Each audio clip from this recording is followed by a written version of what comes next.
बहुत समय पहले हरितानंद जंगल में दो शेर रहते थे, रुद्रवीर और विक्रम भैरव। यह बस नाम के सगे थे।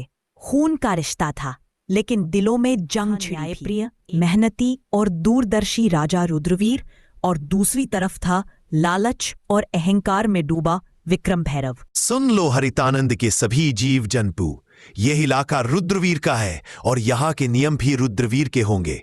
बरसों से यही रिवाज है कि मांसाहारी जीव शिकार करें तो केवल बूढ़े और अशक्त जानवरों का करें।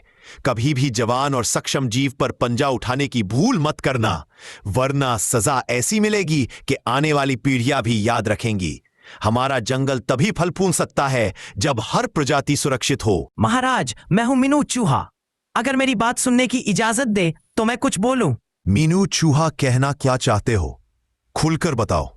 महाराज, शाकाहारी जीवों की हालत दिन ब दिन खराब होती जा रही है। जंगल की जो जमीन अनाज उगाने लायक थी, उस पर तो आपके भाई विक्रम भैरव का कब्जा है। बाकी जमीन इतनी बंजर है कि चाहे कितनी मेहनत करें, पेट भरने लायक अनाज नहीं मिलता। महाराज, आज तो किसी तरह गुजर बसर हो रही है, लेकिन आने वाले दिनों में भूख हमारा सबसे बड़ा दुश्मन होगी। मीनू, तुम्हारी बात गंभीर है, लेकिन हर मुद्दे का हल एक ही दिन में नहीं निकलता। आज के लिए जितना है उसमें सब गुजारा करो। कल का सूरज नई उम्मीद लेकर आएगा। हम इस पर विचार करेंगे और कोई भी अन्याय, चाहे वह मेरा भाई ही क्यों ना करे, बर्दाश्त नहीं होगा। और उधर विक्रम भैरव। क्यों रे फट्टू भेड़िया, इस बार जनगणना का क्या हाल है? कितने शाकाहारी जीव बचे हैं मेरे इलाके में? महाराज, बस एक ही परिवार बचा है, भोलू बकरा और उसका छोटा बच्चा। बाकी तो आपके शिकार में सब खत्म हो गए। सिर्फ 1 महीने में ही आपके इलाके में शिकार ढूंढना भी मुश्किल हो जाएगा। ये क्या बोल रहा है तू? अगर शिकार ही नहीं रहेगा तो हम खाएंगे क्या? भूख से मर जाएं क्या हम? महाराज, यही तो आपको पहले सोचना चाहिए था। जब से आप राजा बने हैं, आपने इतनी बेरहम शिकारी की है कि गिनने के लिए उंगलियां कम पड़ जाएं। अब हालत यह है कि आखिरी बचा शिकार भी आपके बड़े भाई के इलाके में भाग गया है। भागेगा कहाँ? शिकार मेरा है, चाहे वो भाई के इलाके में क्यों ना चला जाए। आज चाहे आसमान टूट पड़े, मैं उस भोलू बकरा को खाकर ही दम लूंगा। चल फट्टू भेड़िया मेरे साथ। इतना बोलकर विक्रम भैरव और फट्टू भेड़िया दोनों भोलू बकरा के पास जाने लगते हैं। महाराज, यही है रुद्रवीर का इलाका। भोलू बकरा यही छुपा होगा, लेकिन यह जगह आपके लिए खतरे से खाली नहीं है। खतरा विक्रम भैरव के लिए? यह जंगल मेरी रगों में बहता है। फट्टू भेड़िया और शिकार मेरा हक है, चाहे वो भाई का इलाका हो या किसी और का। आज भोलू बकरा का अंत पक्का है। अचानक झाड़ियों के पीछे से भोलू बकरा और उसका बच्चा दिखाई देते हैं, डर के मारे कांपते हुए। भागो मत, तुम्हारा वक्त आ गया है। आज तुम्हारी चीखें इस जंगल में आखिरी बार गूंजेंगी। विक्रम भैरव झपटता है, तभी उसके सामने रुद्रवीर आ जाता है। बस एक कदम और ये जंगल तुम्हारे नाम को हमेशा के लिए मिटा देगा विक्रम भैरव। यह इलाका मेरा है और यहां मेरे नियम चलते हैं। तुम्हारे लालच ने पहले ही तुम्हारे इलाके को वीरान कर दिया। अब तुम मेरी प्रजा पर पंजा उठाओगे। जब तक रुद्रवीर जिंदा है, कोई भी मासूम इस जंगल में डर के साये में नहीं जिएगा। तू मुझे रोक सकेगा? तू सिर्फ अपनी प्रजा का राजा है। मैं इस पूरे जंगल का शेर हूं। मेरा शिकार मुझसे छीनने की हिम्मत कैसे हुई तुझमें? हिम्मत नहीं, फर्ज कहो इसे। राजा वो नहीं जो ताकतवर हो, राजा वो है जो कमजोर को भी उतना ही जीने का हक दे जितना खुद जीता है। अगर तुझे भूख लगी है तो मैं तुझे शिकार दूंगा, लेकिन इस भोलू बकरा का एक बाल भी बांका नहीं होने दूंगा। ठीक है भाई, आज तेरे इलाके का कानून मान लेता हूं, लेकिन याद रख, जंगल के हर कोने में तू नहीं होगा, और जब मैं अकेला शिकार देखूंगा, कोई नहीं आएगा उसे बचाने। विक्रम भैरव मुड़कर चला जाता है। रुद्रवीर भोलू बकरे को और उसके बच्चे को अपनी सुरक्षा में लेकर जंगल के अंदर ले जाता है। रात का समय, विक्रम भैरव का अड्डा। आधा चांद आसमान में है, चारों ओर अंधेरा और ठंडी हवा। विक्रम भैरव गुफा के पास बैठा है, उसकी आंखों में लाल चमक। फट्टू भेड़िया पास में खड़ा है, डर और उत्सुकता के बीच। फट्टू भेड़िया, आज की हार मैं भूला नहीं। शेर खान ने सबके सामने मेरी इज्जत मिट्टी ने मिला दी। लेकिन जंगल में ताकतवर वही नहीं होता जो सीधे पंजा मार दे। ताकतवर वो होता है जो दुश्मन के किले को अंदर से गिरा दे। महाराज, आपका क्या मतलब है? मतलब ये कि अब हम रुद्रवीर के इलाके में ऐसे बीज बोएंगे जो उसकी प्रजा को उसी के खिलाफ कर दे। हम पहले उसके जंगल में अराजकता फैलाएंगे, अनाज चुराएंगे, पानी के स्रोत गंदे करेंगे ताकि उसकी प्रजा भूखी और प्यासी हो जाए। फिर जब लोग उसके फैसलों से नाराज होंगे तो मैं आऊंगा उनके लिए मुक्तिदाता बनकर। इतना बोलकर विक्रम भैरव और फट्टू भेड़िया दोनों रात में रुद्रवीर के इलाके में चले जाते हैं और वहां जाकर तालाब में सड़ा हुआ मांस फेंक देते हैं और गुफा से अनाज को चुरा लेते हैं और फिर अपने जंगल वापस आ जाते हैं। तभी अगली सुबह। महाराज, आज सुबह जब मैं सीमा की गश्त पर निकला तो मैंने कई जगह पैरों के निशान देखे। वह हमारे इलाके के नहीं हैं।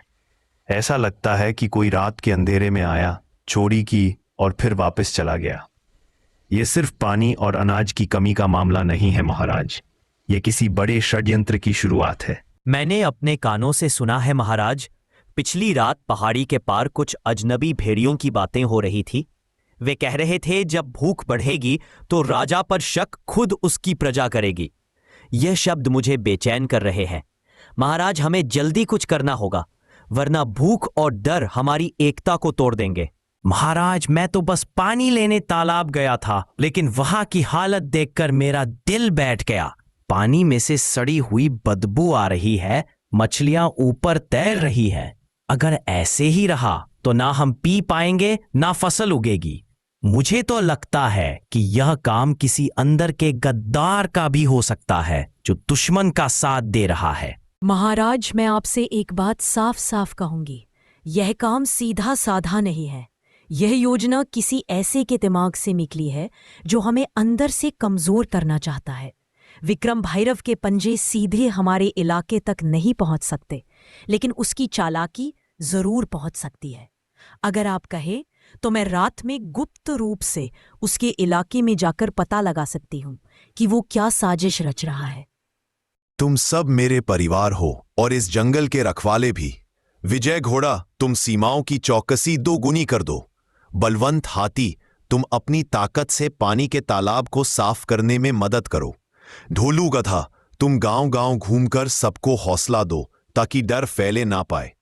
और लूना लोमड़ी, तुम मेरी आंख और कान बनकर विक्रम भैरव के इलाके में जाओ और सच लेकर लौटो। अगर विक्रम भैरव ने सच में यह वार किया है तो अगली लड़ाई जंगल की सबसे बड़ी लड़ाई होगी। सन्नाटे में लूना लोमड़ी रुद्रवीर के आदेश पर विक्रम भैरव के इलाके की ओर बढ़ रही थी। उसके हल्के हल्के कदम सूखी पत्तियों को भी आवाज नहीं करने देते थे।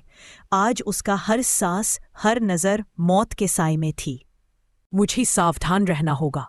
विक्रम भैरव के इलाके में जरा सी आवाज भी मौत बुला सकती है, लेकिन सच जानना जरूरी है ताकि रुद्रवीर और हमारा जंगल बच सके। विक्रम भैरव का अड्डा गुफा के पास में विक्रम भैरव और फट्टू भेड़िया धीमे स्वर में बातें कर रहे हैं।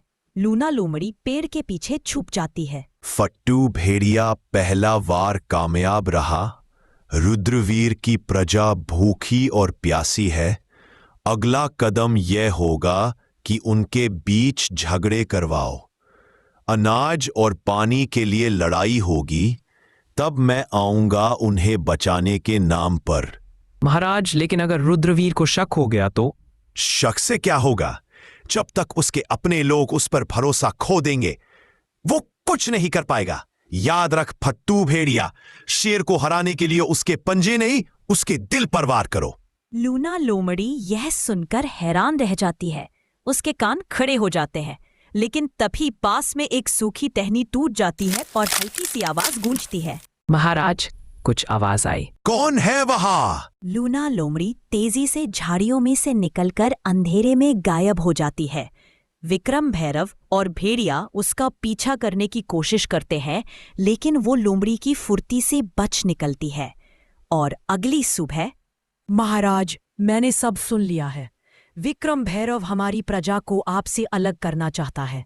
वो भूख, प्यास और झगड़े फैलाकर आपको कमजोर बनाना चाहता है और फिर खुद राजा बनना चाहता है। तो अब समय आ गया है विक्रम भैरव की चाल का जवाब उसी की चाल से देने का। हम उसकी सोच से तेज चलेंगे और जंगल को बचाने के लिए हर कीमत चुकाएंगे। लूना लोमड़ी की खबर ने पूरे दरबार में आग लगा दी। अब शेर खान के सामने सिर्फ एक रास्ता था, एक ऐसी योजना बनाना जिसमें रुद्रवीर की चाल नाकाम हो और जंगल की एकता वापस लौट आए। सुनो मेरे साथियों, आज हम सिर्फ अपनी हुकूमत नहीं बल्कि पूरे जंगल का भविष्य बचाने जा रहे हैं। विक्रम भैरव ने सोचा कि वो भूख और डर फैलाकर हमें तोड़ देगा, लेकिन वह भूल गया कि एकजुट जंगल को कोई नहीं तोड़ सकता। विजय खोड़ा, तुम्हारी रफ्तार पूरे जंगल में सबसे तेज है। तुम सीमा पार विक्रम भैरव के इलाके के चारों ओर गश्त करोगे और अगर उसकी कोई टुकड़ी हमारी तरफ बढ़े तो तुरंत खबर लाओगे। महाराज, जब तक मेरे पैर में जान है कोई दुश्मन इस तरफ नहीं आ पाएगा। बलवंत हाथी, तुम्हारी ताकत हमारी ढाल होगी। तुम अनाज के भंडार के पास रहोगे ताकि विक्रम भैरव का कोई आदमी चोरी ना कर सके। महाराज, मेरी मौजूदगी में अनाज का एक दाना भी इधर उधर नहीं होगा। ढोलू गधा लोग तुम्हें कम आंकते हैं, लेकिन तुम्हारी याददाश्त और सहन शक्ति सबसे बड़ी ताकत है। तुम जंगल के हर घर जाओगे और सबको समझाओगे कि विक्रम भैरव की अफवाहों पर भरोसा ना करे। महाराज, जब तक मेरी आवाज पहुंचेगी कोई भी अपने राजा पर भरोसा खोएगा नहीं। मीनू चूहा, तुम्हारा कद छोटा है लेकिन काम बड़ा। तुम विक्रम भैरव के अड्डे के अंदर घुसकर उसकी खाने पीने की चीजें कुतर दोगे ताकि उसकी टोली कमजोर हो जाए। समझ जाइए महाराज, अब विक्रम भैरव को दांत दिखाने से पहले दांत साफ करने पड़ेंगे। और लूना लोमड़ी, तुम्हारा काम सबसे मुश्किल है। तुम विक्रम भैरव के बीच फूट डालोगी। फट्टू भेड़िए को यकीन दिलाओ कि विक्रम भैरव उसे धोखा देने वाला है और जब उनके बीच लड़ाई होगी हम वार करेंगे। महाराज, विक्रम भैरव को नहीं पता कि खेल अभी शुरू हुआ है। योजना बन चुकी थी। अब ये सिर्फ ताकत की लड़ाई नहीं थी, ये थी दिमाग, हिम्मत और एकता की परीक्षा। जंगल की सांसें तेज हो चुकी थी क्योंकि विक्रम भैरव को खबर तक नहीं थी कि रुद्रवीर ने मोर्चा संभाल लिया है। फट्टू भेड़िए, आज भोलू बकरा मेरे पंजे से नहीं बच पाएगा। जो भी सामने आए उसे रौंद देना। महाराज, रास्ता साफ है लेकिन लगता है कोई हमें देख रहा है। कुछ भी नहीं होगा। अब होगी तो सिर्फ मौत, वो भी रुद्रवीर की। चलो पहले उसके सूखे मांस के बोरे में छेद कर देता हूं, फिर उसके पानी के घड़े में भी। अब देखता हूं कितने दिन ताकत में रहता है। इधर हाथी और लोमड़ी विक्रम भैरव के सामने आ जाता है। रास्ता बंद है। अगर एक कदम भी आगे बढ़ाया तो सीधा आसमान में उछाल दूंगा। मेरे रास्ते से हट जा हाथी, वरना तेरे कान फाड़ दूंगा। कोशिश करके देख ले।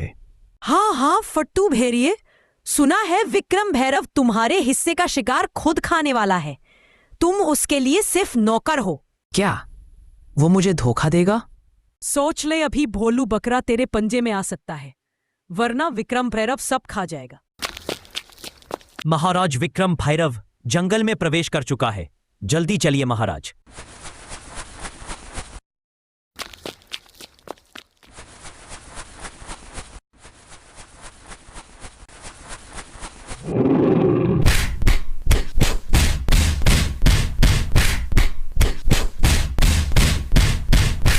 जंगल का कानून भूल गया था। विक्रम भैरव, आज तुझे जिंदा छोड़ रहा हूं ताकि तू याद रखे राज ताकत से नहीं, एकता और न्याय से चलता है। रुद्रवीर, तूने मुझे जिंदा छोड़कर गलती की। अब मैं जंगल का राजा नहीं, जंगल का साया बनूंगा और तुझे वही खत्म करूंगा जहां तू सोच भी नहीं सकता। विक्रम भैरव, तेरा साथ देकर मैंने कुछ नहीं पाया। अब मैं रुद्रवीर महाराज के पास जा रहा हूं। जा फट्टू भेड़िया, पर याद रख विक्रम भैरव की छाया से कोई नहीं बचता। मैं फिर लौट कर आऊंगा।